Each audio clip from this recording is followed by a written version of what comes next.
Alright, so It's still there. chapter 4.4, we're going to talk about complex numbers. Complex numbers are fun. I love working with complex numbers. I'm not even being facetious. I'm like serious. I love complex numbers, right? So we have been talking about the realm of the integers, right, and real numbers. Most people are used like real numbers, negative and positive and stuff like that. But we also have some numbers called complex numbers, right? Now, for example, I drew an equation, a graph here, right? This is a second degree, or we also call it quadratic equation, right? Quadratic function. And if you look at this quadratic function, it does not cross the x-axis. Because it does not cross the x-axis, this does not have any real roots, meaning you cannot solve this, right? You won't have any solution in the realm of real numbers. But this can be solved if you are going to use complex numbers. And that's why they come in handy, right? So we must use them. We must use them to solve problems that cannot be solved using real numbers, all right? For example, if I have x squared equals to negative 5. What would you say? What would most people say? X squared equals to negative 5. Is that possible? No. Why? It's not real. You leave it and you Excuse me? What? negative. It's negative, right? You can't have a number squared in the realm of real numbers becoming a negative number. It's impossible, right? No real number can become negative if you square it. Absolutely none. What if it's x squared equals a number that can't be Perfect square? like square rooted? Well, you can still do it. Is there a square root to 5? Yeah, square root of 5 is like 2 point something, something, something. It's a rational number, but it is a real number, but it's just Irrational. You can use it, right? But you cannot have the square root of a negative number. If you did algebra 1, that's what Mrs. Hoffman told you. X squared equals to negative 5. You cannot solve that in the realm of real numbers. You can't. Yeah. This is like, how would you use this? Because like, I don't see any circumstance where it'd be like where you'd have to use it. Well, it's, not on this level, right? Not on this level. Because they're really complex. This is why they call them complex numbers, right? Now, really fun. How would you use So imagine you like walk up to a kindergartner and you Stop. really want to ruin his day and you show him this. all right, now look at this, right? So if you go, so we're gonna call those numbers imaginary numbers, right? Imaginary numbers. Basically, you are imagining them, right? So the imaginary unit is called I and is defined by I squared is equal to negative 1. So now today you've learned that what? It's not In the complex numbers, I squared is equal to negative 1. This is called the imaginary unit. This is what we're going to use to solve I squared equals to negative 1. I is called the imaginary unit. Okay? So, I squared, by definition, is equal to negative 1 in complex numbers. When you're dealing with complex numbers, I squared is negative 1, and I is called the imaginary unit.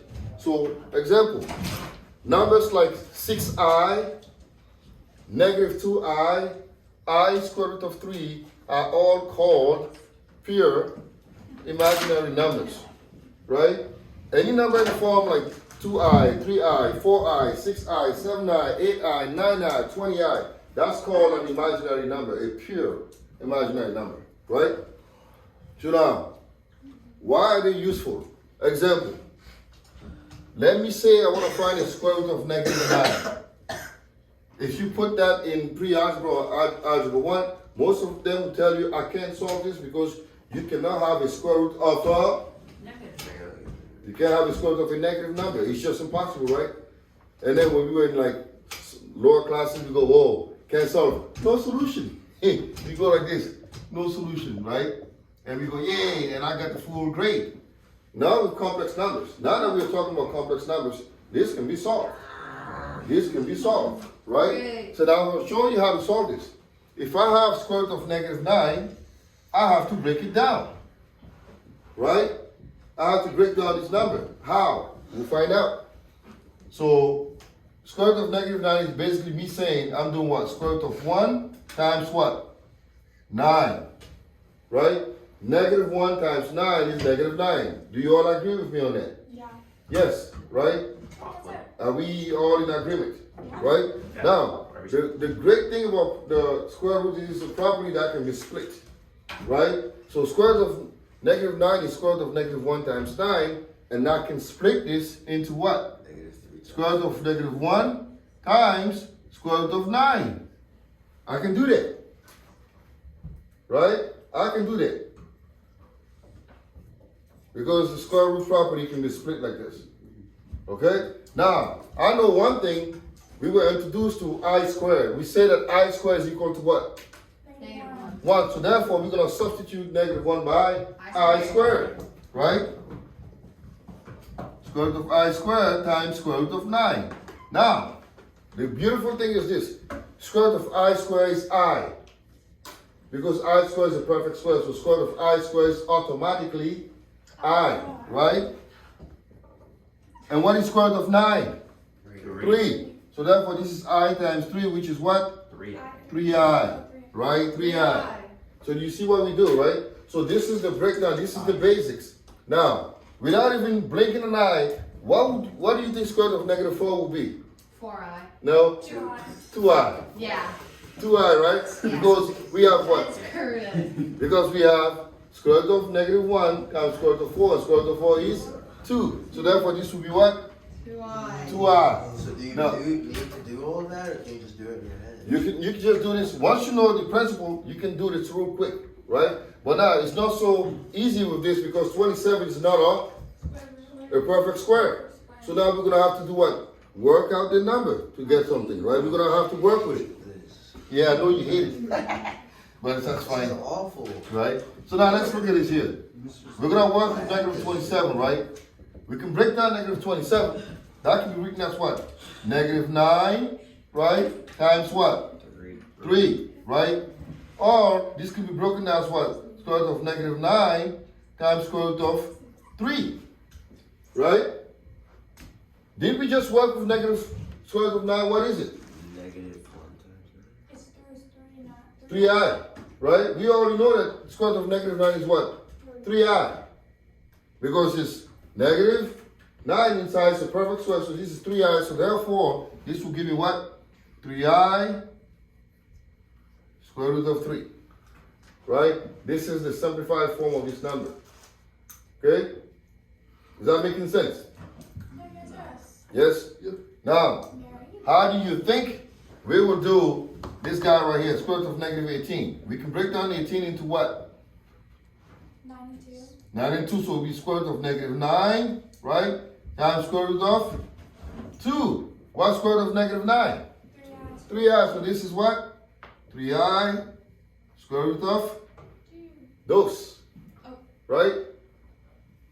Press E square root of dos. Alright? Now let's work with it. Yeah. More. Quote of the day. Huh? What's your quote of the day? Quote of today? Yeah, what's today's quote? I love Mexican. Even the ones that can't. Alright, well, let's work with negative 125, right? Oh, Watch here. Now we have square root of negative 125. Is 125 the perfect square? No, right? So we have to try to see if what we can do with 125. I know that 125 is what? It's 25 and 5. 25 and 5. So I'm going to go, this is square root of negative 25, right? Times square root of 5, right? Now, what is the square root of negative 25? Who knows? 5. 5 what? 5i. Yeah. Because it's a negative, right? So it's 5i. Because it's a negative, it's 5i. So this is 5i and what? Root 5. Okay? So you see, once you understand the gist of it, it becomes what? A walk in the park. A walk in the park. You walk in the park. You walk in the park, right? Now, now we're gonna do this. Actually go What? to walk in the park. So now we're gonna do this here, right? Now check this out. I think you understand the principle, right? So now we're gonna learn how to multiply pure imaginary numbers, knowing all the stuff that we just learned. So if I do negative 5i times 3i. What do you think that's gonna give me? Step by step. Negative 15i what?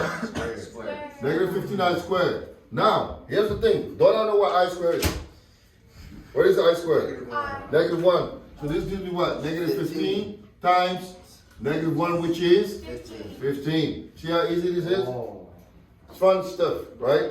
Now what's 2i times 4i? What's that equal? 4i squared. 8i squared, which is pretty much, 4. no? 8i squared. -8. I squared is what? Negative 1. So this 8 times 1, negative 1, which is negative 8. Okay? Right? Now we're going to have to work with like square root of negative numbers here. So let's try to play with it a little bit. What is, are we doing any of this today? I don't know yet. So I have square root of negative 6 times square root of negative 15, right? I want to make my life easy. So I'm like, I'm not going to use i's here because I have a negative and a negative. It gives me what? Positive. So that gives me square root of negative, square root of 90. Now I can break down 90. Can I? Yes. It's 9 and what? 10. So this is square root of 9 times square root of 10. What is square root of 9? 3. So this is 3 square root of 10. So this is how you multiply pure imaginary numbers, right? So now what we're going to do is we're going to learn how to solve equations with pure imaginary numbers, and we can stop at that and then do some problem, okay? So we're going to learn how to solve equations. So can I wipe this out or no? Yeah. All right. So we're going to learn how to solve equations. Because now, so we have equations, right? Equations with imaginary numbers. So suppose I have x squared plus 16 is equal to 0. And I want to solve for x, right? X squared plus 16 is equal to 0. What am I going to do first?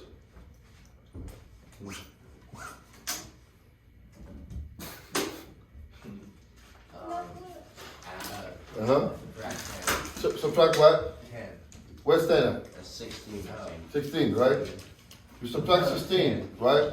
So we got x squared is equal to 16, negative 16. Now, in the realm of real numbers, if we stop here, what would you say? No what? Because it's a negative, right? But we are no longer dealing with Take the square root. complex numbers, so we have to take the square root, right? So we're going to be like x is equal to what? Plus or minus, right? Square root of what? Negative 16. Right? Because this is what we do. When we take the square, it's a plus or minus the square root of negative 16. Okay? Now, what is the square root of negative 16? We've done it. Negative 4 and 4. Negative 4 and 4 what? I. Thank you very much. Right? So this should be x equals what? Plus or minus 4i. Does that make sense? Right? So first I go x squared is equal to negative 16. Take the square root, I know it's going to be positive or a negative square root of negative 16. And then when I take the square root of that, I get what? Because the negative number, plus or minus 4i. Okay? Let's do another one here. Let's see. Let's say I have 4x squared plus 100 is equal to 0.